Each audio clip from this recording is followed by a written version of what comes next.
Okay, so we're in Perek Tes, Shar Dalet, Nefesh HaChaim.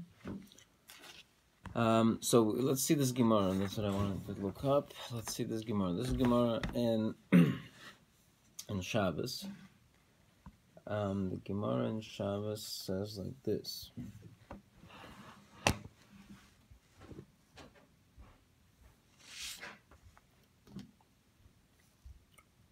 Rava says, when the person goes into the judgment, right after he passes from this world, he goes into judgment. So the first question they ask him is, did you act faithfully? Meaning, did you deal honestly in business? That's the first question. Second question, kavata itim Torah. Did you set aside time for learning Torah? Next question, asakta b'pirivarivya. Were you involved in pruvu? Fourth question, tzepisa liyeshua. Did you look forward to salvation? Then pilpalta b'chachma. Did you analyze wisdom? Hebanta dover mitach dover. Did you contemplate one matter for matter? But after all of this, iras Hashem hi oitzorei. Do you have iras Shamayim? Because iras Shamayim is the what do we say, the storage house. If yes, Eloi lo. If not, not. So Moshel, this is comparable to Adam, to a person. Shomer l'shlucha, tells his messenger, Halei li kur chitin la'aliyah. Bring me a kur, which is a large measurement of chitim, of wheat, la'aliyah, to the attic. Halach v'halaloi. So he went and he brought this kur chitim to the attic. Omer le, he says to him, Eirav taliba hen kav chumtin. Did you mix in a kav, which is a small measure of chumtin? And chumtin, they say over here, from Rashi, chumtin is a type of earth with a high salt content. When mixed with wheat, it acts as a preservative, preventing infestation of the grain. Okay? So he says, did you mix in this small measure of this chumtin? Omar Leilav, he says, no, I didn't. Omar Lei, so he says to him, Mutav im loy halesa. Then it's better if you wouldn't have brought it up. Okay? Right? So without the preservation capabilities of this chumtin, then the bringing up of this large amount of grain was pointless, because I guess it's all going to go to waste. Right? So that's the Gemara that Nefesh HaChaim is working on. So let's see. So he said before that in the previous chapters, he said that you have to first, before you start learning, you have to prepare yourself with a little bit of dveikos and a little bit of tefillah to get you prepared for learning Torah. Right? Then he also mentioned agav that it's also advisable to stop in the middle, even though, again, stopping is not the right thing to do in the middle of learning Torah, but it's advisable to stop in the middle in order to kind of rekindle that flame of Yiras Hashem. Now he's going to continue. It's going to dwell or expand upon this idea in Perek Tes. And similarly, regarding the permissibility of stopping in the middle of learning, in order to contemplate a little more in Yiras Hashem, Shem Shiluhu, which was compared in the Gemara leheter to the permissibility of Eruv hakav chumtim b'kur tvua. This is from a different Gemara. This is from a Gemara where if you're selling grain, right? If you're selling grain, so you're allowed to mix in the kav chumtin in as you're weighing it out, right? Even though you're sort of diluting, right now you're diluting the original wheat, but there's a heter to do that because you're diluting it for the benefit of that wheat. So he's saying, right? So over here also, Um, so from here we also see now if you go ahead and you mix in more than that small measure of kav chumtin, right? Which is now no longer necessary for the preservation of the grain. No, that would be stealing, right? Because you are now diluting the main product. So he's saying kain be'inyan ha'ira. Similarly is the idea of fear of Hashem. If a person is going to lengthen the time that he puts into it more than the required measure, that is necessary for the maintenance and the guarding of the tvuos, of the produce of the Torah, that extra time is stolen time from the Torah. From the Torah that he should have been learning during that time. Because it's not really permissible to contemplate, to get involved in the contemplation and the acquisition of yira, but only in as much as he yishkol, meaning he measures out, he weighs out in his mind according to his nature, right? So some people will need more, some people will need less, but at the same time, but altogether, all it means that they equally have to only do whatever is necessary for them for that person to stay focused. Because that time is necessary, and it's required. That he needs to spend in order to acquire the yira and the musar. Why? In order to necessitate, or not to necessitate, which is necessary for the guarding and the kiyum, the preservation of the produce of the Torah, right? So again, it's almost like, I mean, I don't want to say it's a necessary evil, but it's not an evil, but it's only in as much as necessary for the learning. Ube'emes, why? And truth is, because a person who is really kavua, meaning he is rooted in the involvement of the Torah Lishma, again, like we in the way that Lishma that we explained in Perek Gimel, which was for the sake of the Torah, right? In order to he wants to acquire the Torah. That's Lishma. He doesn't have any other intentions except that he wants to understand the Torah. He doesn't really require so much amal, so much effort, v'yagia, and another word for effort, v'oirich zman, in an extended time, ha'esig b'sifrei ha'ira, to be involved in the books of that deal with Yiras Shamayim, ad sheyikva b'libo yirasei barach,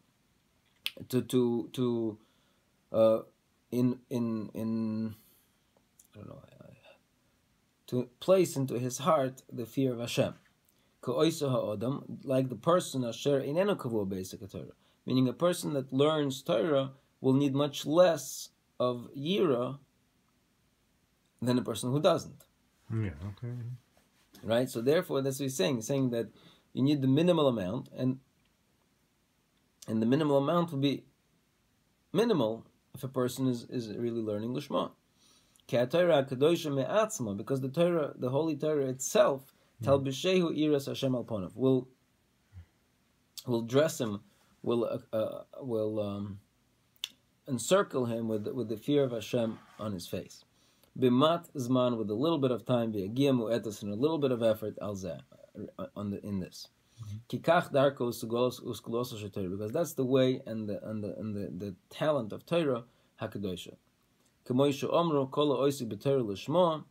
Right, there's a whole list that he already mentioned this before. Right, this is in Pirkei Avos and Perek Vav, where he talks about all the things that a person who learns Torah l'shma, it says zochel l'dvarim harbe. He merits a lot of things, and it has a long list of different things that he merits. So one of those things that he merits is called malbashtoi anovavira. He is enclosed with humility and fear. So we see that the essence, the essential learning, the essence of the learning itself will provide the humility and the fear. So he doesn't need to stop and spend too much time on the yira itself. Ube Mishlei Rabbis Parsha Aleph means a similar thing we see in Mishlei in the Medrash of Mishlei in Parsha Aleph. It says Chochma Musar Evilim Bozu. The wisdom, right? Wisdom and Musar, right? Musar is, let's say, ethics. Let's translate that as ethics. Evilim Bozu. Evilim, which is types of fools, they reject it. Right? So Chochma, Musar, Evilim Bozu. They reject both. Chochma, wisdom, and Musar. So the Medrash says, Im Musar, Loma Chochma, Ve'im Chochma, Loma Musar. Ella, Im Lomad Adam Torah, Ve'yoishav, V'misasig, V'kedei Torah. If a person learns Torah and he sits and he involves himself as much as needed, Harei B'yodei Chochma Umusar. Then he's going to have both, Chochma, wisdom, and Musar. Ve'im Lav, and if he doesn't learn Torah, then he's going to have neither. So we see that Torah provides both Chochma and Musar in and of itself. Good? V'tana de V'Eliyahu said the Eliyahu Rabbah, Perek Ches, it says, V'alanachal yale asafoso mizeh u'mizeh kol eitz ma'achol. Right? This is describing some stream, right? That there's a brook, and on both sides of that brook there's all these beautiful trees. So what is this? Umaho ha'etz asher yala benachal hazeh. What are these trees that surround this brook? Elu talmidei chachamim. These are the sages. Sheyesh bahem Torah, Mikra, Mishnah, Halachos, V'agodos, U'maasim Tovim, V'shimush talmidei chachamim. That they have all these things that they learn, right? Moshel Lamad Davadomer, and they said that they're a parable to what this compared to. Right? Kach talmidei chachamim ba'olam hazeh b'divrei Torah. So too talmidei chachamim in this world when they learn Torah. Kivan shekoru es hamikra v'shonu. If they learned all these things, v'divrei Torah mosuk aleihem, and the words of Torah are also sweet to them. Hakadosh Baruch Hu merachem aleihem. Hakadosh Baruch Hu has mercy on them. V'noisim behem chochma uvina v'deya v'haskel. He gives them wisdom and understanding and knowledge and enlightenment to do what? To do good things. So, meaning the Torah itself will take care of whatever Hashem wants. The Torah is the main thing, right? So this again, this is very familiar to us, because if you go to any like mainstream Orthodox yeshiva, right? You won't hear, there's not going to be any chesed teams, or, like if you go to a modern Orthodox yeshiva, or some, there's going to be, a chesed project here, and and all of these things, and when it comes to a more like ultra Orthodox yeshivas, okay, there's only one thing, Torah, and everything else kind of is supposed to, based on this Nefesh HaChaim, was the founder of the yeshiva movement, right? Is everything else will kind of flow out from that, right? But you have to have first the foundation of the Torah. The Chesed will come as a result.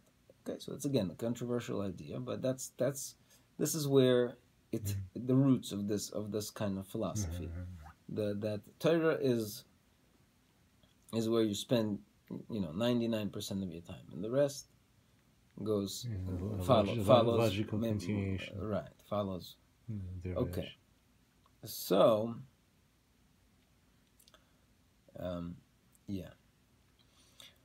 So Perek Yud. Good. So let's see. Ubeshasa Eisek v'ha'in b'Torah. Now, when a person is involved and he looks into the Torah, v'adai she'ein tzorich oz le'inyan hadveikus klal.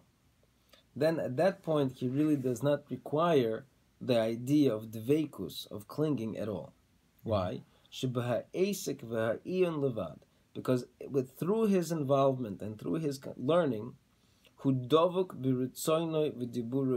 he's attached directly to the will and to the word of Hashem. And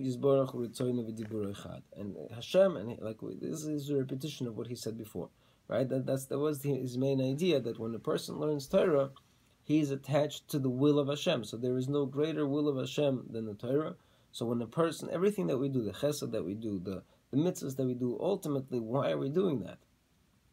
We're doing that because that's the Ratzon of Hashem. So when a person learns Torah, there is no greater attachment to the Ratzon of Hashem, and so therefore all the other things again become secondary. They become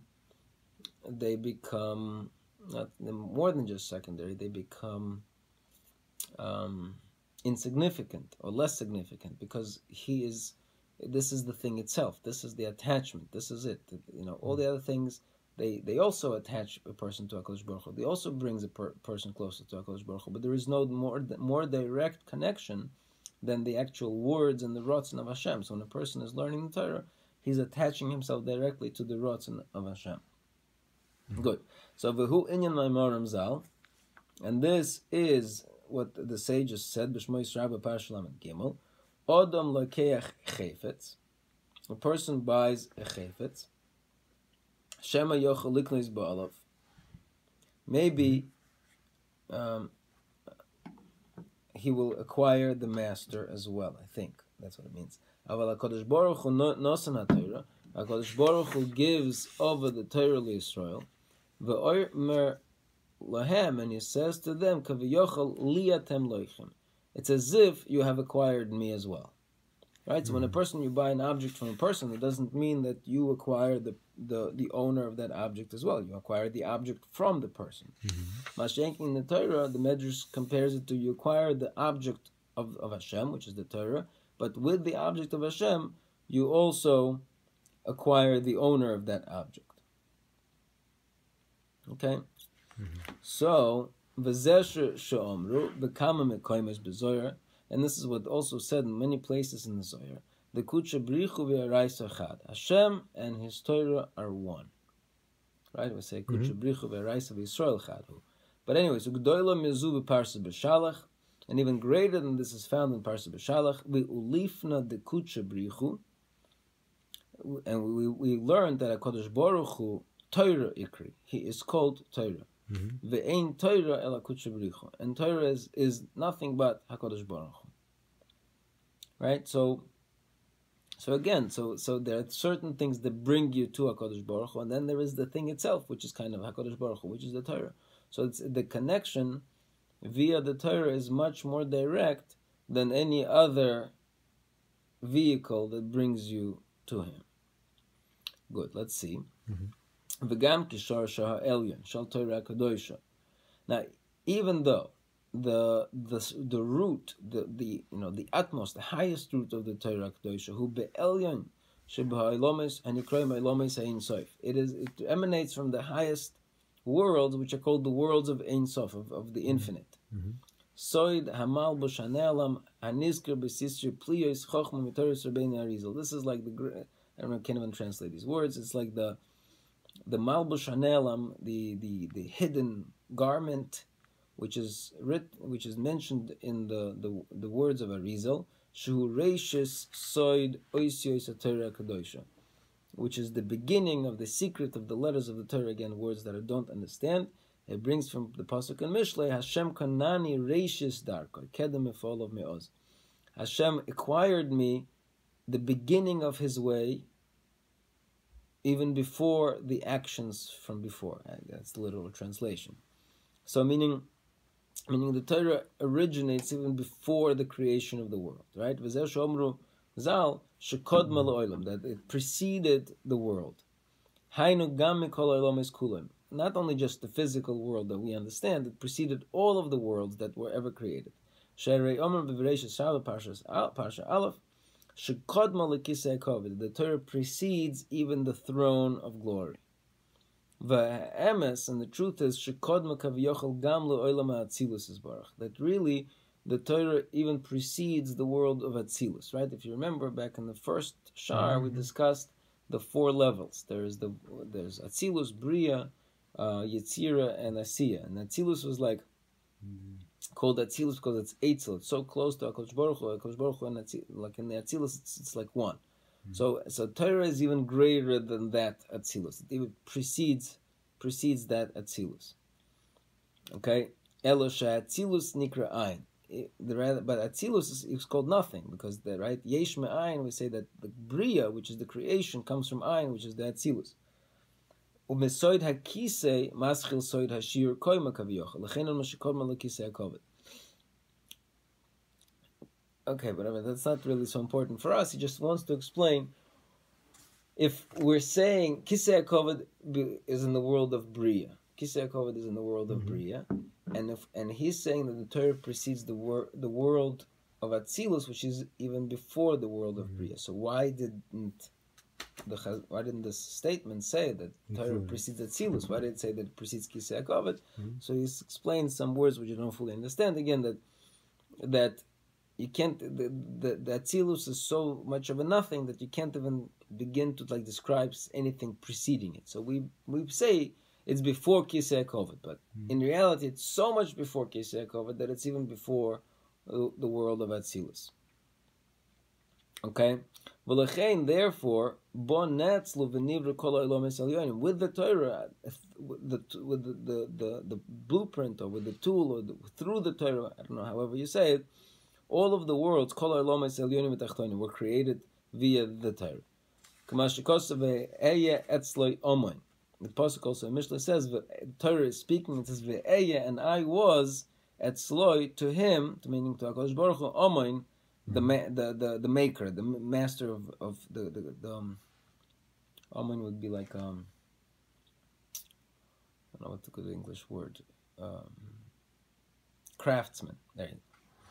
Right? So the Torah was the craftsman that created all of the worlds. V'omru al tikre omoin ela uman. Which is, I'm sorry, oman means faithful, uman means craftsman. B'mishlei rabbis areish parsha tes, chochmois bonsa beisa, zu ha-Torah shebonsa kol oilomes. Again, so we have all these statements that point to the fact that the Torah preceded the entire creation, and that the entire creation really emanates from the Torah. Right? So again, it's going to be the same idea. V'ha'inyan. Now let's put it together. V'ha'inyan. What's the idea behind it? The concept. Ki ha'Torah ha'kadosha hi dibura yisbarach, because the Torah is the word of Hashem. The Torah is the word of Hashem. U'b'maimar piv. And with the word of Hashem, Yisbarach Ma'aseh Bereishis Nivro Elomes Kulam. Right? We saw that the Bereishis Bara Lakim, right? Vayomer, and he said, "Let there be light." Right? So everything that was created with the speech of Hashem, and the Torah is the word of Hashem. Shal Yidei Sidur Gilgul Tzeirufei Ha'oisiyos Salpi. Now he's getting again to Kabbalistic stuff. Shal Yidei, through the arrangement of the permutations of the letters, according to the order of the 231 gates, Ponim v'achar, that is front and back, should be Maimer Bereshis Boro, Netzlo v'nivru kol ha'olamis. Okay, I don't know if that says anything to you, but there is something. Where is that book of ours with lots of beautiful? It's on the other side over there. There's a book called Sefer Yetzirah in the English version. You see it? No. It's there.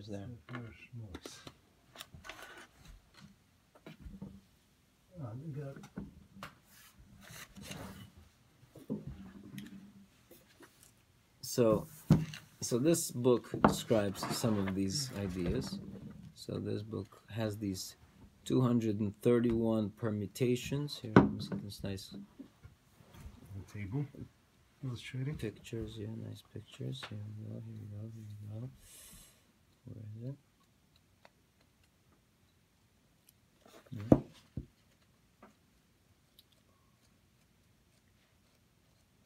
I saw it somewhere. Yeah.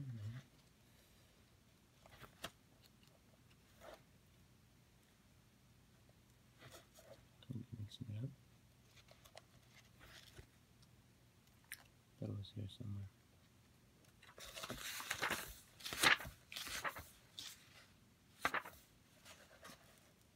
Go with the index maybe.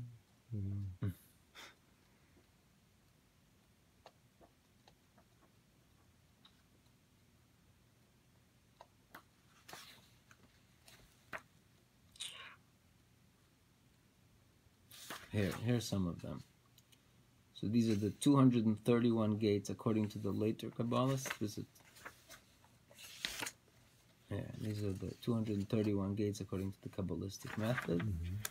Here's the 231 gates in the triangular array, the logical method he calls it. Oh, here they are. The 231 gates. Whatever that means. Okay? So meaning, again, so the letters, somehow the letters of the Aleph base and their different permutations, which is all the Torah, this is really the Torah, is the tool through which Hashem created the world. Right? So because if you see the 22 letters of the Hebrew alphabet, that's what's pictured here, the 22 letters of the Hebrew alphabets, when you have 22 points, they can be connected via 231 lines. Okay? Pretty cool. Yes, indeed.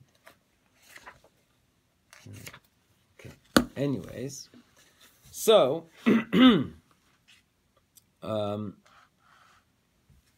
so via these 231 gates, Netzlu v'nivru ha'ilamis, all the worlds were created. Elyonim ribivavim, the lofty of the lofty, tens of thousands, b'chol seder matzavam, in their entire arrangement, of protein name, v'chol anichlol b'hem, and everything that's inside of them, v'chein b'chol maimer shabura derech hanal, and so too to every single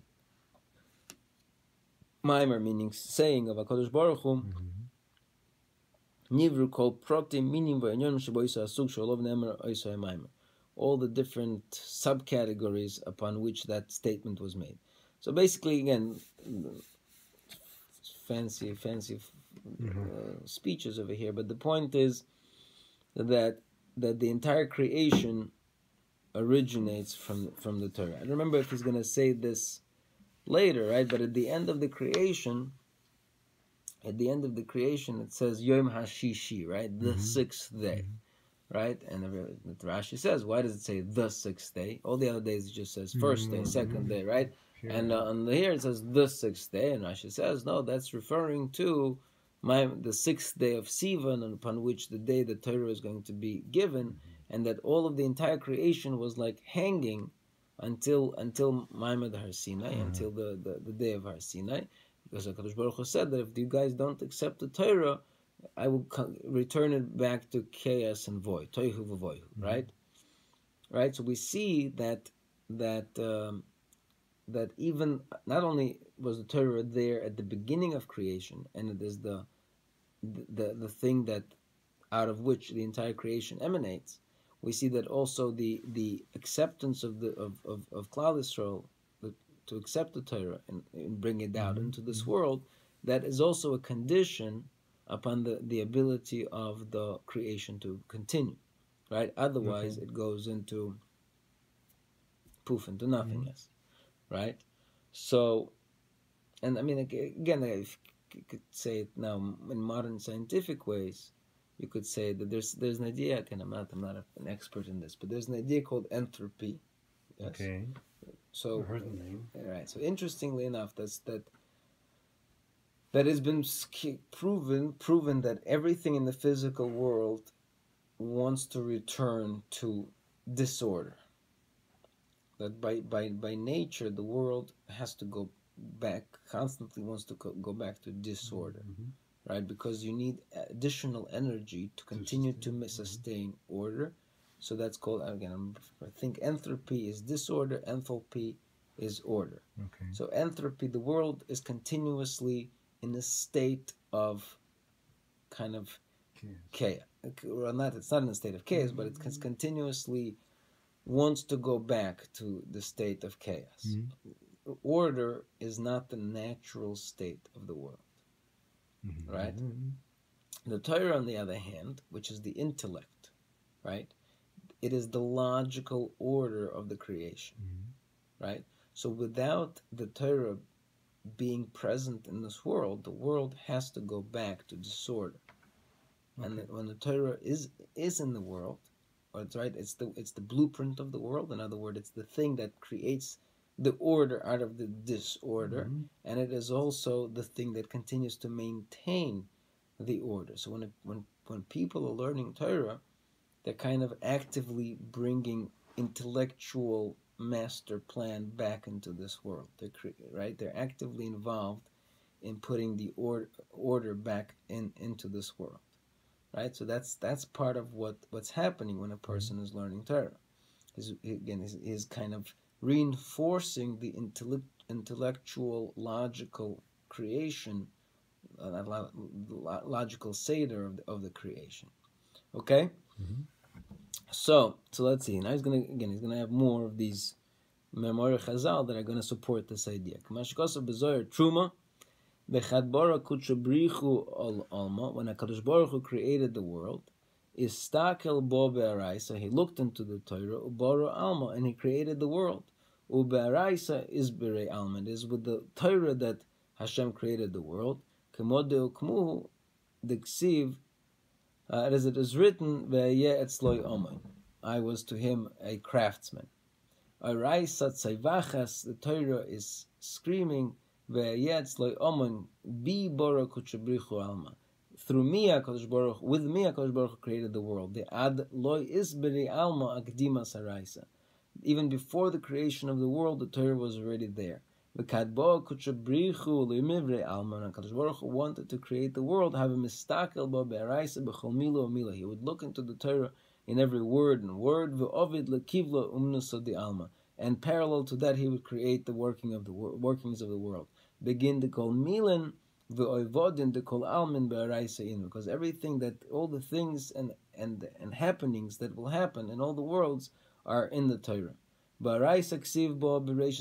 Torah it's written in the beginning Hashem created Istakel b'haimila. He looked into these words and he created the heavens. And it says in the Torah there should be light. Istakel b'haimila. He looked into those words and he created the light. Through every word that's written in the Torah, Hashem looked into that word, and he made that thing. I'm sorry, yeah. And it is this regarding this it is written, I was to him his craftsman. Gavna do the kol alma isberi. This is the way the entire world was created, right? So again, so this is we discussed this once upon a time, right? So people assume the Torah seems to speak about the life, right? The Torah is the guide to living in this world. So therefore, the presumption is that the Torah speaks about this world. So what was created first? First was created the world. And then the Torah tells you how to live a life in this world. And the answer, the Zohar is saying, no, it's not like that at all. The Torah was written, and then the world was created to fit the blueprint, which is the Torah. Right? So if it says in the Torah, I don't know, so an ox will gore, when an ox gores ashore, this is how much you pay. So the only reason why the ox is created is because it says in the Torah that there should be an ox that will gore. Again, that's the superficial way of understanding. But there's the idea is the same, that the Torah presents the intellectual guidelines, the intellectual seder, the logic upon which the world was created. Again, this is a very important idea that concepts, the intellectual concepts, they are the things that really exist, and the physical concepts that exist, they only are an emanation of the intellectual concepts, not the other way around. Okay, it's not that. I don't know what it is. If there is, I don't know, would be a good example of this, but basically, I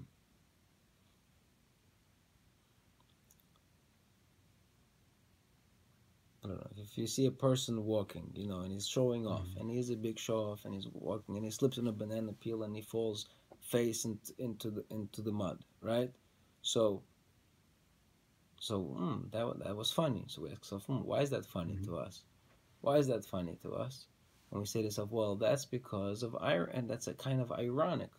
So, logically you would say, well, I saw this thing, it was funny to me, I couldn't figure out why I found it funny, so I'll create a concept called irony, and I'll say, this thing that I find funny, I don't know what to name it, so I'll call it irony, right? So, but it's really not the other way around. Really, there is a concept of irony. There's an intellectual concept called irony, and that's the real thing that exists. So as a result of this concept of irony, there will be ironic things that will happen in the world, and we'll say, oh, that's ironic, and that's also ironic. But the primary thing that exists is the concept of irony, right? Meaning it's not a physical concept, it's an intellectual concept called irony. And then the things that happen in the physical world, they fit into the concept of irony. It's not the other way around, like we would assume. Okay, and therefore, kol ha-Torah b'chlal, all of the Torah is included, all of the Torah is general, v'chol ha'olomis kloleihem, u'prateim, and the entire creation with the in general and the particulars, v'sidurim and the arrangements, v'chol yaneim and all their categories, kulam, klulim, u'remuzim, they're all included and they're all hinted to be'eser ha'maimoris in the 10 sayings, the Maaseh Bereshis of the workings of creation. That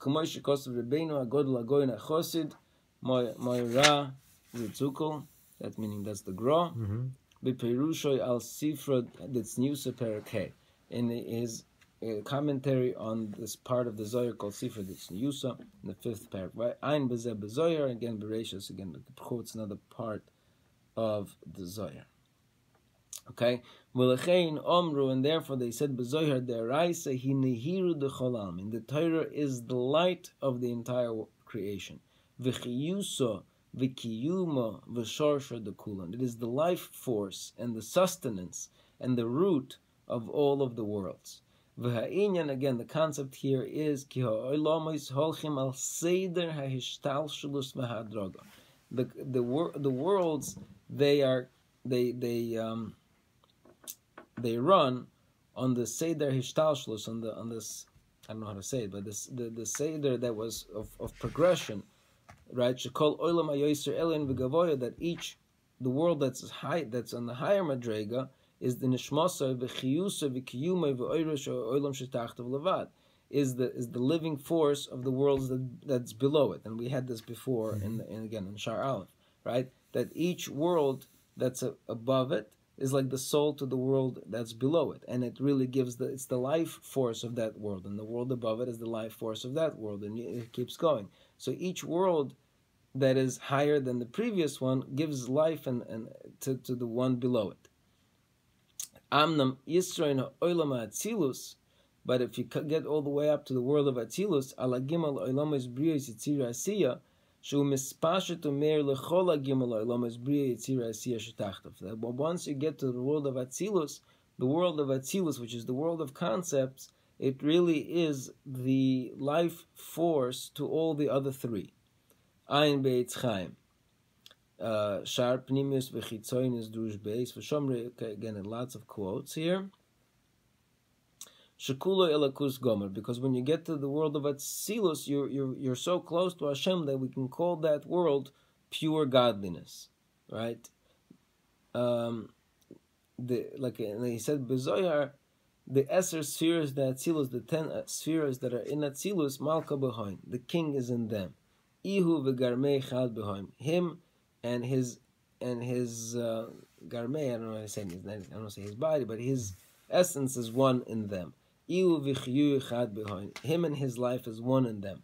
Which is not the same as in the 10 spheres of the world of Bria. So the unity of Hashem, right, the infinite unity of Hashem, is not as complete in the world of Bria as it is in the world of Atzilus. The 10 spheres, whatever they are, right, some kind of some kind of filters or whatever, they could be prisms that express godliness into this creation. They're much more refined, almost non-existent when it comes to the world of Atzilus, mashenk in the world of Bria. Okay, so this again some lofty ideas. So therefore, putting it back together, HaTorah HaKadosh Shesharsha Elyon Hanelam. Now, if we look at the Torah HaKadosh, whose root is so high, that it's Lamaila Maila Game Atzilus Kocha Isbarach, right? That it even is higher than the world of Atzilus itself. And HaKadosh Baruch Hu and the Torah is really all one. He Nefesh v'achiyus unehiru v'shorsha de'almin kulo. Therefore, it becomes the soul of the entire creation, of all of the worlds that exists. Right? So when a person really attaches himself to the Torah, he's attaching himself to the very life force of the entire creation. Right? Which is obvious, he's attaching himself to the essence of God, but that's true. But he wants to point out over here that he's also attaching himself to the actual thing out of which the entire creation emanates and continues to give its life force. Right? So therefore, just like at the time of the actual creation, through the Torah, all of the creations were created, so continuously. It's not that the creation is a 1 second event, the Big Bang that happened and it stopped, right? The Torah continuously gives its life force to the creations, right? The Torah is the soul and the life force, v'kiyumam, and the sustenance, I'll say the matzovim, that continues to maintain the world. And if not for the Torah continuing, flowing her light into them, Kol rega mamash, every single second, they would continue. They would disintegrate into chaos. Right. So again, it makes sense not only in a spiritual level, it makes sense in a physical level, that the Torah is the thing that continues to keep the world in its arranged matzav, in its arranged state, in its organized state, in a state of structure. Without the Torah, the world ceases to exist and goes back to chaos. Right? So therefore, when a person learns Torah, he is actively involved in maintaining the world and keeping it together.